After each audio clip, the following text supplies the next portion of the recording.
কেউ CA camp করলে করবে, কেউ সিএ ক্যাম্প না করে এসআইআর ক্যাম্প করলে করবে। আমরা এসআইআর এর জন্য সহায়তা ক্যাম্প করছি। কেন? এসআইআর এর ফর্মটা ফিল আপ করে দেবে, অফিসিয়াল ফর্ম, সাহায্য করতে হবে। আমরা সেটা সরকারে করি।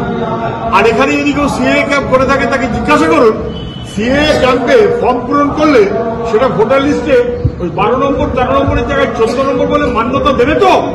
যদি দেয় আমি সবাইকে বলবো সিএ ক্যাম্প ফর্ম পূরণ করুন। যদি না করে তাহলে অযথা লোককে ঠকাচ্ছে কেন?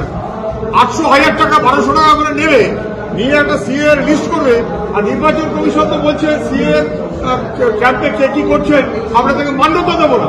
তাহলে বন্ধ করে দেওয়া উচিত যারা করছেন। ওটা করে মানুষকে উঠে বিপদে ফেলছেন।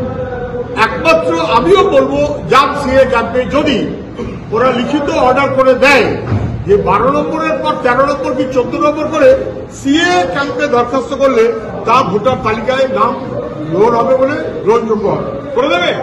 যদি না করে তাহলে যারা করছে তাদের জিজ্ঞাসা করুন তারা কেন মানুষকে ঠকাচ্ছে।